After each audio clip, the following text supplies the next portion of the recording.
the Giants and the Cowboys and what will happen in this first half for the Giants offensively and what will happen in result in the second half for the Giants offensively, to me, will be the most fascinating thing that happens locally with these football teams. If Russell Wilson and the Giants offense goes out and scores 3 points, 0 points, 6 points, does essentially nothing early on in this game, and they go into halftime and they're down 20-6, 17-3, something like that.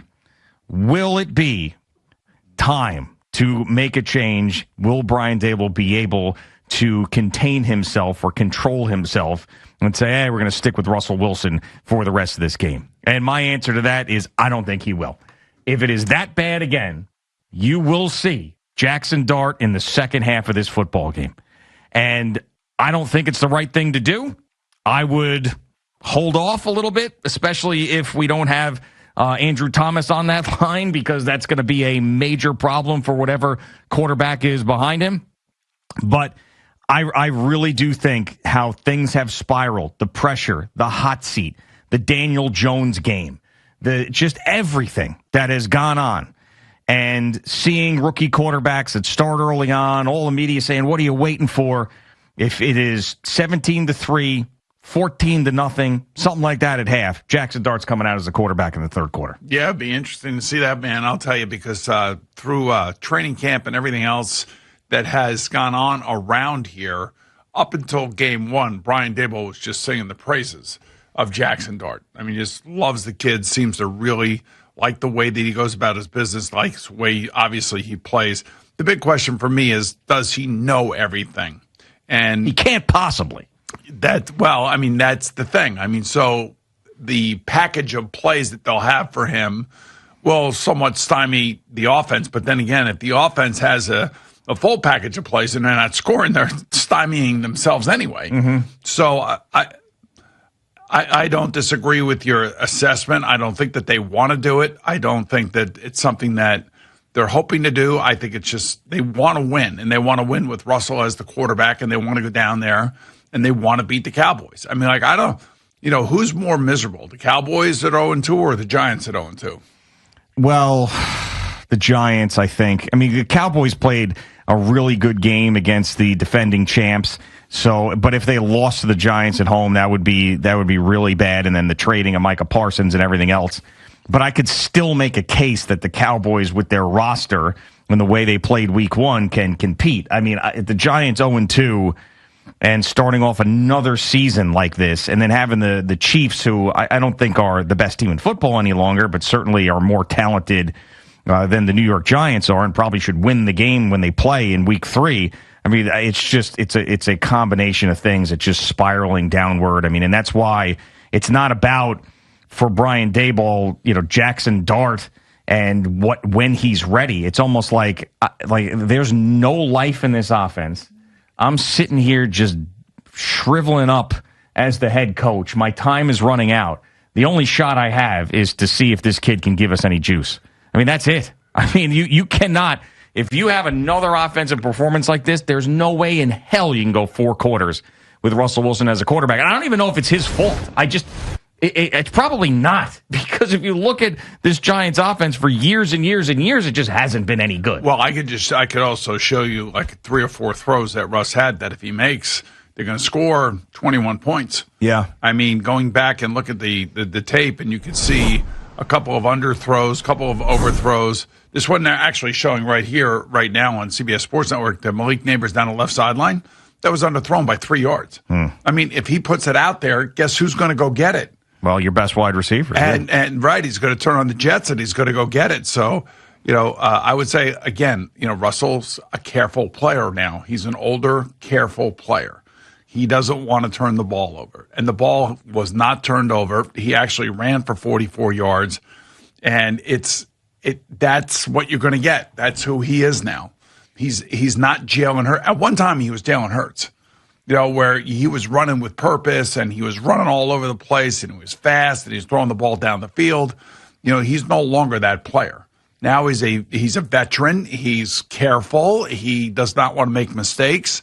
And sometimes that hamstrings the offense because the coach wants you to take chances. They want you to throw the ball down the field when you have your best wide receiver one-on-one. But you got to put it out there so the wide receiver can make a play on it. Yeah, and I understand that Russell Wilson doesn't want to turn the ball over, and I'm sure it's been beaten to his head by Brian Daboll and every other coach that he's ever had. But just him naturally, but though, like now. Yeah, but I mean, it's almost like, what the hell do you have to lose at this point? That's why, like, I kind of want Jameis to throw it out there and give him a shot, because he's not going to give a crap. He never has. Just throws the ball down the field. Yeah. If you could combine those two guys into one quarterback, you might have something. One guy who's completely reckless and the other one who's too careful. Right? Yes. But as I was telling you in the preseason, though, it was about one of the things was ball security. And for the Jets and the Giants both was, getting turnovers if you can. And neither one did, and that's a big part of the NFL. And if you just play careful football, you're going to keep the game close. Like they were close in the fourth quarter. Yeah. They were 14-6 at one point in the fourth quarter. I told you they would get them there close in the fourth quarter. And now the question is, can you win in the fourth quarter? And unfortunately, they were unable to. But I know you could feel it. I could feel it. The entire fan base is feeling it. And it'll be interesting to see what happens in this game at halftime and where they are and what they look like and how they're playing and whether or not they're going to say, okay, Jackson, get out there and go do your thing.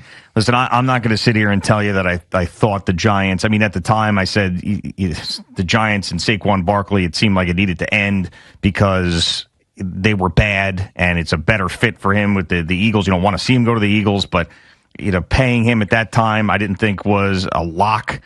Daniel Jones had to go, so I'm not trying to rewrite history here, but I have to make the point that after last season and what Saquon did, one of the few running backs in the history of the game to go over 2,000 yards, hurdling people backwards, winning a Super Bowl, getting a new contract. The last thing this regime needed to see was Daniel Jones go out there and put up points on every single drive that he took the field. Right. So now who do the Colts play this week? So, and just know this, it's you got to do That's right. it. I talked about this yesterday. The Broncos. If this happens again, you got to do it every week. You know what I'm saying? I know. So this is what I'm saying. You got to do it every week. And that's the thing with Justin Fields. You have to do it every week. He played great on Sunday and really looked like he knew what he was doing and he was in charge and he was making plays with his legs and he had a high completion percentage and he threw that beautiful touchdown pass to Garrett Wilson. You got to do it again. Right. Now you got to come out and you got to do it again. You got to do it again at home against a pretty good Buffalo Bill team. And the Buffalo Bills are going to score points. But just think about if now you have that Giants facility, what that would be like if they lose to the Cowboys, they don't score any more points, and Daniel Jones has another performance where he throws for 3 touchdowns and 275 to 300 yards. I think it's going to be a little bit different against the Denver defense. I think so too, but I'm just what I'm doing is creating a scenario of what that would be like. Like, it's like, okay, it was just a fluke week 1. Like, it would be better. Then it happens again week 2. You're 0-2, 0-2 in the division, and now there's 2 weeks of Daniel Jones looking like that. I mean, it's the worst possible scenario. I mean, Xavier McKinney didn't sign. He didn't lead the league in interceptions last year. Yeah, it's like amazing. The other thing too about the Colts, they've had a different quarterback for like 7 years straight, and even when Frank was there as the head coach, they had a good roster. They had a really good roster. It's just that you're trying to plug and play once Andrew Luck kind of left them in a lurch. I mean, this is unbelievable. CBS Sports Network has a graphic up of what Aaron Rodgers and Daniel Jones did last week. I was asked, who do you think had the better of the 2 games and who had the more of the satisfying game? To me, it was Aaron Rodgers because it was against the Jets. Oh, satisfying? Yeah. I mean, I also 4 touchdown passes. Yeah. I mean, if you're just doing eye test, Daniel Jones looked better because he's so much younger than Aaron Rodgers is. I mean, Aaron Rodgers did look slow in certain areas, but he played his ass off, played a great game.